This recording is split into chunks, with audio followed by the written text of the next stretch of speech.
Marcoleta nagsalita, Pastor Kibuloy versus DOJ Rimulya, Hontiveros kahihiyan, confirmed Duterte pinatawag. Aba, syempre itong balitang ito, itong videong ito, nabibigyan natin ng reaksyon at komento ay nagmula kay News Files. Syempre ilalagay ko ang link ni News Files dito sa description box kung gusto nyong bumisita syempre sa kanyang channel at makasagap ng mga balitang kanyang inilalabas. Ayan, kay News Files punta lang po tayo. At syempre dito sa Tunay na Kritiko kung gusto nyo makarinig at makapanood ng balita na may kasamang reaksyon. Chismosong katulad ko. So syempre ito ang yung lingkod na si BT. So wag na natin pagtagalin at sabay-sabay na nating panoorin ang laman ng video na hatid sa atin ni News Files at bibigyan natin ng reaksyon ang balitang ito. Pasok. Ganun din pala hindi rin pala nyo gagastusin. Isipin niyo 3 billion pagkatapos kalahati lang ang magagasta, Mr. Ito yung hindi ko masyadong maisip. Paano ba talaga? How efficient should it be?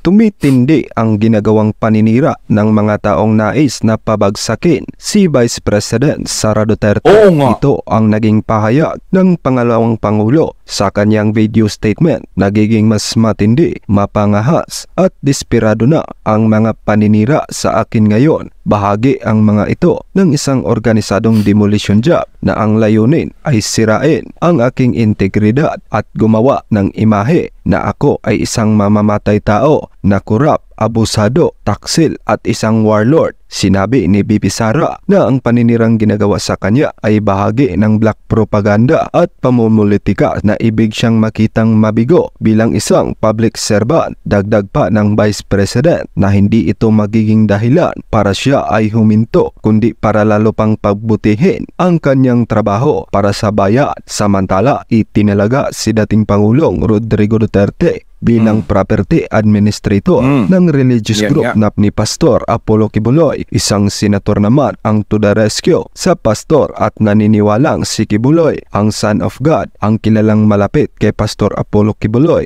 na si dating Pangulong Rodrigo Duterte. Itinalaga ang bagong administrator ng mga ari-arian ng religious group ng pastor na Kingdom of Jesus Christ. Ayan, pinagkatiwalaan ni Pastor Kibuloy si FPRRD. Diba? Siyempre, kapag mga ganyang mga ari-arian, napakahirap pagtiwala sa isang tao. Kailangan talaga is talagang katiwa-tiwala, yung talagang matagal mo na siyang kasama. Minsan kasi kahit matagal mo nang kasama, nandiyadyaan pa rin yung kapag siyempre mga ganyang usapin. No? Yung mga ari-arian, mahirap yan. Pero talaga, nagbigay si Pastor Kibuloy ng tiwala kay FPRRD na alam naman natin na si FPRRD ay nagbibigay din ng tiwala kay Pastor Kibuloy. Kaya kumbaga, nagmagkapalagayan na sila ng loob. Kumbaga, magkadugtong na ang kanilang mga bituka. Diba? Kaya pinagkatiwala na. So, dito naman kay VP Sara, no, talagang puspusa naman talaga yung nangyayari sa ginagawa sa kanya na kung ano-ano yung ipinaparatang kay VP Sara na ngayon lang ipinaparatang. Kasi, alam nyo para sa akin sa opinion ko lang, kung totoo lahat ng pinaparatang kay VP Sara, alam nyo ba, dapat dati pa sumingaw yan. Hindi na dapat naging vice president yan. Diba? Kung talagang sumingaw na dati yan. Ibig kong sabihin, bakit nanalo ng vice president si VP Sara at napakaraming bumoto sa kanya kung lahat ng ini-issue at binibintang sa kanya, mamamatay tao, taksil, kurakuto, anuman, bakit ang daming bumoto? Bakit ang daming nagtiwala? Kung alam ng mamamayan lahat yan, diba, siguro hindi naman tanga, hindi naman bulag yung mga tao, no? Para hindi malaman yung mga ginagawa ni VP Sara, lalo na yung mga taga Davao. Diba? Hindi naman sila tanga. No? Malalaman at malalaman nila yan kung merong hindi magandang ginagawang pamamalakad ang mga Duterte sa Davao. Kaso nga lang ang nangyari is minamahal pa rin siya ng taong bayan. Minamahal pa rin siya ng mga taga Davao. At isa pa, bakit nung tumakbong Vice President si VP Sara is hindi nyo inilalabas yung mga ganyang akusasyon? Di ba dapat inilabas nyo na di ba dapat nilabas nyo na yan? Yung akusasyon na yan na sinasabi nyo kay VP Sara? So ngayon nyo lang inilabas yung akusasyon na yan simula nang nalaman nyo na may posibilidad na pwedeng tumakbo siya sa 2028 o baka ma-impluwensyahan siyang tumakbo sa 2028 bilang presidente. At nung nilabas yung survey, is yun ang nag-trigger sa inyo dahil lahat ng mga survey na makita nyo, halos nagiging number 1 ang pangalan niya. Siyempre, magsisilbing alarma yun. Dahil naramdaman nyo yung naging pamamalakad ni FPRRD nung naging presidente siya. Halos walang makaporma na mga alitap-tap. So, siyempre ngayon, medyo nakakaporma na sila eh. Medyo, sabihin na natin medyo maluwag ang administrasyon ngayon ng ating Pangulo. So, nag-aalala sila na baka mamaya pag nanalo na naman ang isang Inday Sara sa 2028, maaaring maging katulad na naman ng administrasyon ni FPRRD na hindi na naman makaporma yung mga alitap-tap. Kahit pa paano nga ngayon, nakakaporma sila eh. Yun ang ikinakakaba nila. At isa pa, alam nila si VP Sara ay galit at hindi niya kinukonsinte lahat ng katiwalian, lahat ng kalokohan na gagawin ng mga alitap-tap. Di ba? Siyempre, doon pa lang is threat na sa kanila yon, 'di ba? Tapos nakikita pa nila, naku, number 1 to. No, kailangan makagawa tayo ng paraan para bumaho ang pangalan nito. Kasi alam nyo ba, simula nang naglingkod si VP Sara sa Davao hanggang sa maging vice president siya, wala tayong narinig na kahit ano sa kanya. Tapos ngayon nga lang siya sinangkot diyan sa war on drugs, sinama pa siya diyan. Samantalang dati pwede naman siyang isama. Bakit hindi siya sinasama?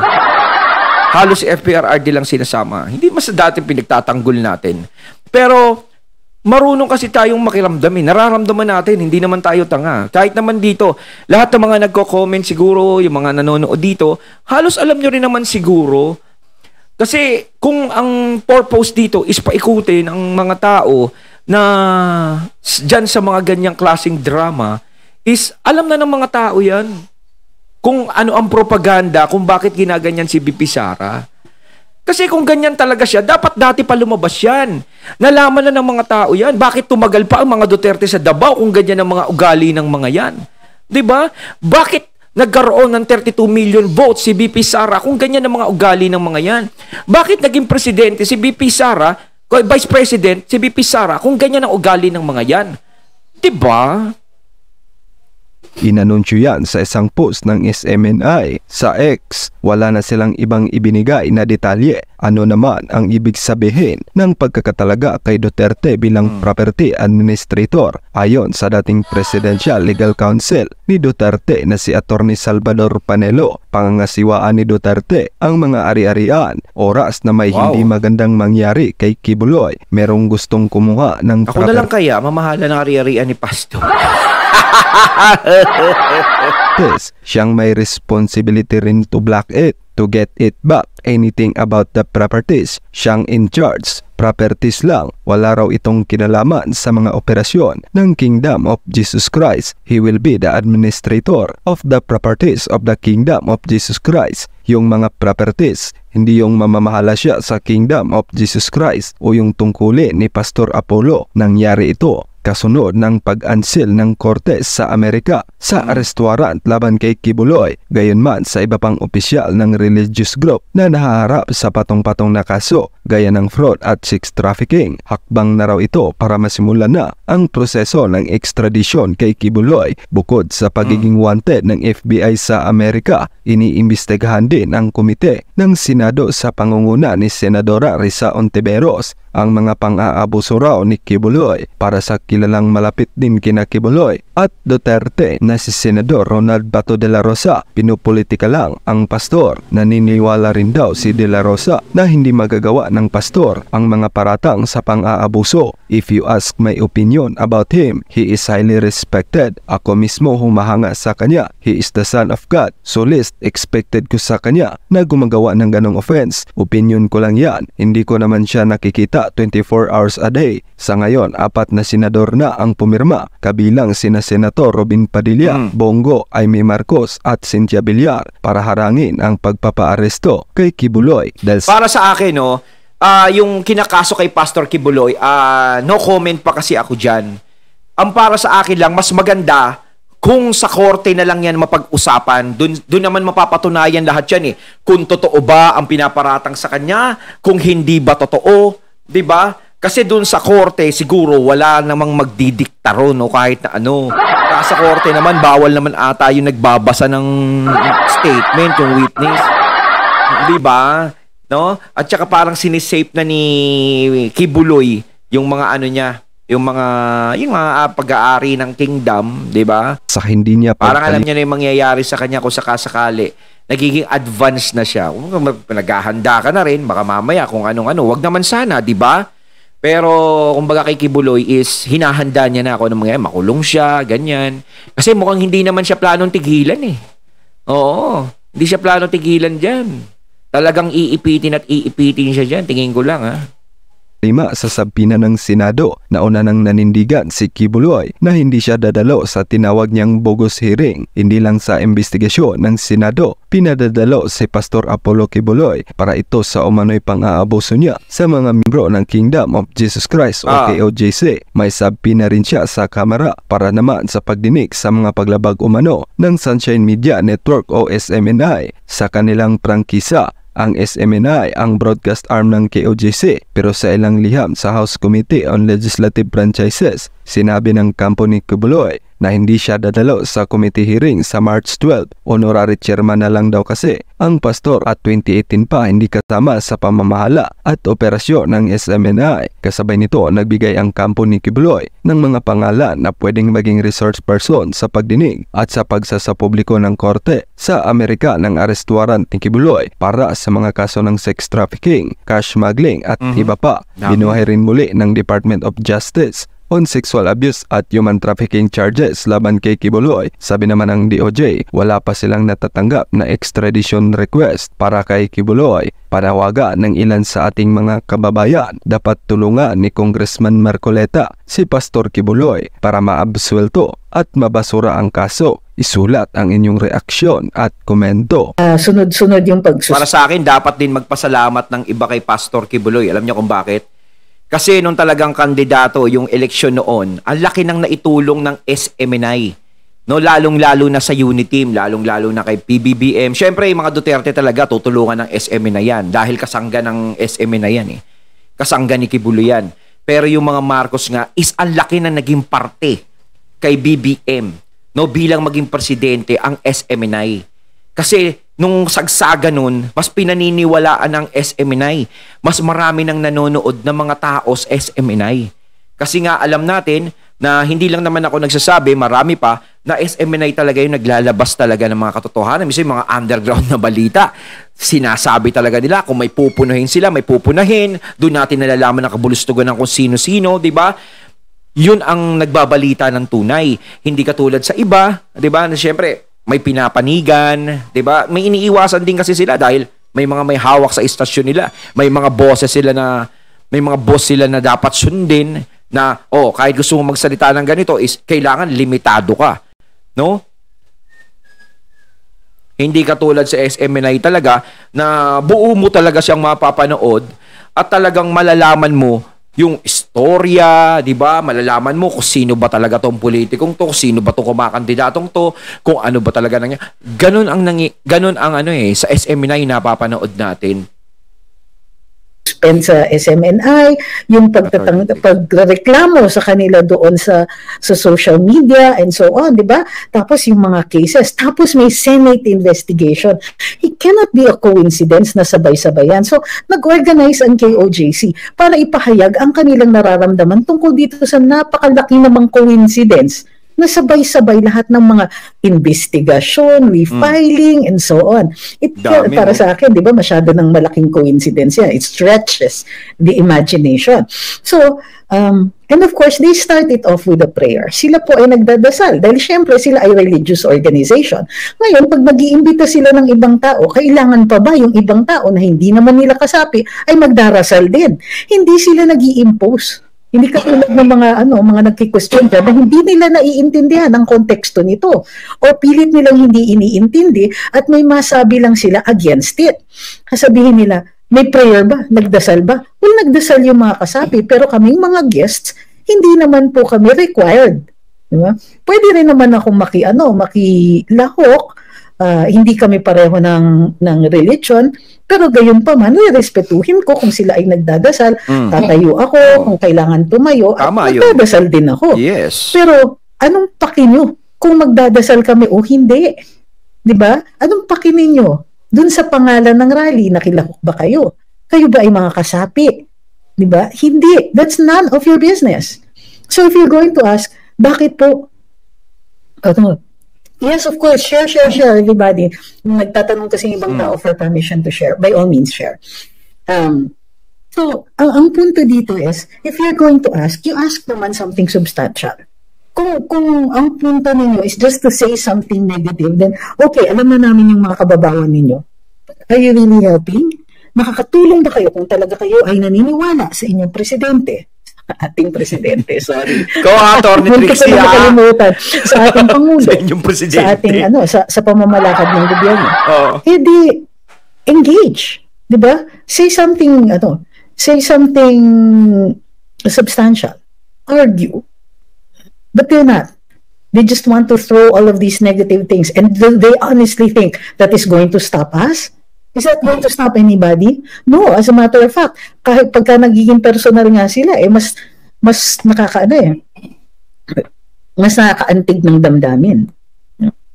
Iisipin mo, ang lumabas ngayon is hindi problema ng bansa. Ang inaasahan natin, syempre, ito yung binoto natin. Ayan, ito yung inaasahan natin, talagang magbabago ang bansa natin. Kumbaga, sinabi nga ni Andrew E., bagong Pilipinas, bagong muka. So, doon tayo, lumasa tayo ng ganun. Na pag nandiyadyaan na sila is mariresolba na kung ano ang problema, mailalabas ko anong problema ng bansa.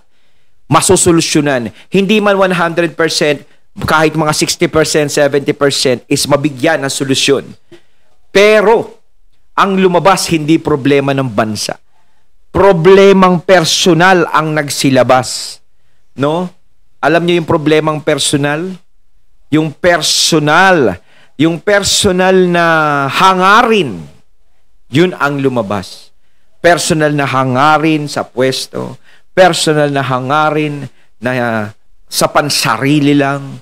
'Di ba? Yun yung nakita natin . Yung problema ng bansa is hindi na natin nakikita. Hindi nyo na nakikita, hindi nyo na nagagalaw, hindi na nasusolusyonan. Pero ang problema ng iba, na personal lang, katulad kay Pastor Kibuloy, diyan inuubos ang oras. Lagi. No? Hindi na tinitigilan. Hindi naman krisis ang pangalan ni Pastor Kibuloy. Hindi naman si Kibuloy ang dahilan kung bakit naghihirap o nagmamahal ang bilihin sa ating bansa. Hindi rin si Kibuloy ang nangungurakot sa ating bansa. Diba? Napakalayo sa inaasahan natin. Halos nag-focus na tayo, halos nag-focus na lahat kay Pastor Kibuloy. Lahat ng ahensya nag-focus na. Samantalang dapat yan ay sa korte na lang dapat dinadala. Hindi dapat sa Senado o sa Kongreso pinag-uusapan. Dapat yan ay pinag-uusapan sa korte.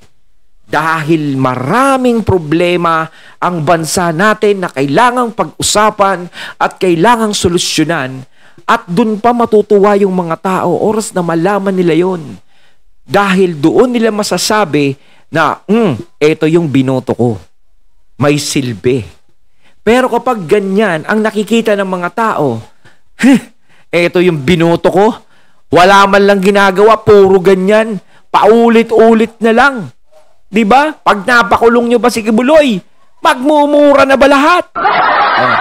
Yung mga tao ang nagmumura, hindi yung bilihin.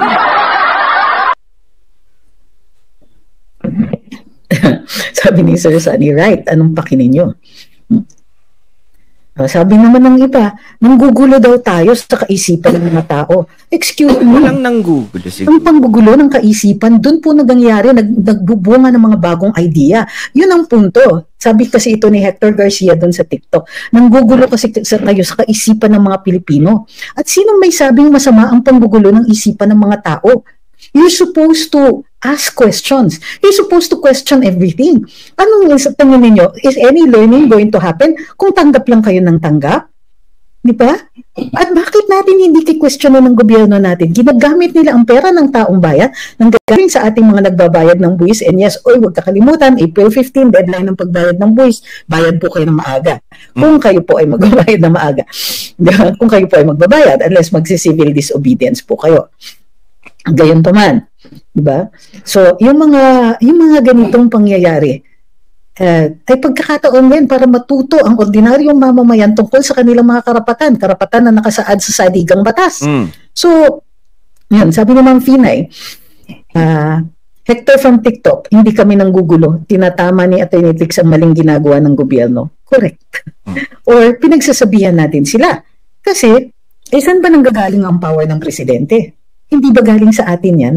Hindi ba tayo ang nagbigay ng power na yan? Yes. Hindi ba pagka sa susunod na eleksyon, pwede rin nating bawiin. So, babawian natin ng power yung mga gusto niyang iupo. Hindi na natin papayagan yung mga yan umupo. Yung mga i-endorso ng ating Pangulo, hindi na natin i-elect yung mga yan. So, yes, I'm here to answer those questions. I'm here to answer that criticism. I'm here to tell you that criticism is not wrong. Ang pagrarally, hindi yan mali. Bakit kayo nagagalit sa aming nagrarally?